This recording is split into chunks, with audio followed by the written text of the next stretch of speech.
I'm Dr. A of the Fetal Institute. Yes, he is. We're here to talk about an enormous and fascinating place we like to call The Fetal Institute.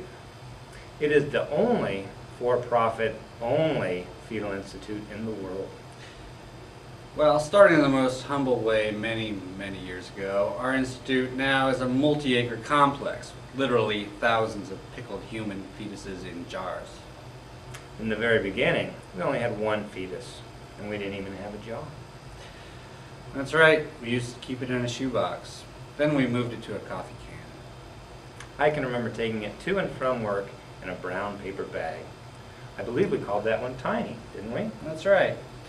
And then came Bubba, and of course Misty. They're all still here. They're not going anywhere. I guess you could say our institute was in a kind of fetal stage of development at the time. Now we have thousands permanently residing in jars on the grounds of our institute. I suppose we should talk a little bit about the inspiration, our original conception, if you will, of our Fetal Institute. We were working at our previous job. In a glass case, I happened upon a little pickled fetus in a jar. I thought it was cool. So I got my colleague, Dr. A, to come look at it.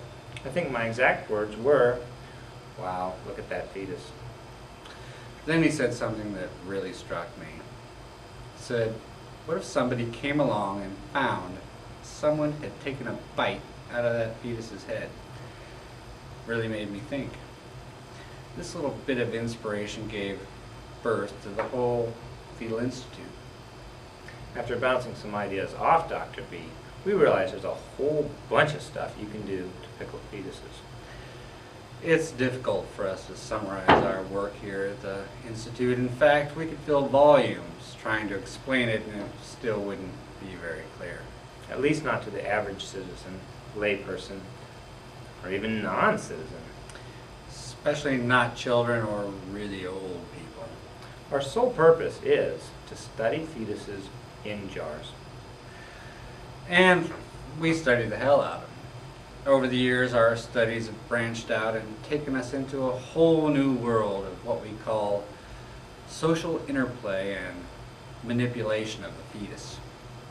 We figure, hey, they're just floating in there not doing anything, but there's sure a lot of stuff we can do to them.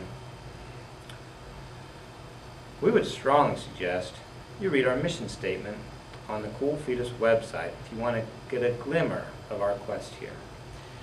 You see, if you've ever jammed your hand into a jar and given a fetus a little squeeze, you can't help but think, well, that's something. And slippery. Said a mouthful there, brother. Anywho, feel free to take a look around our website. You'll find lots of fascinating items there.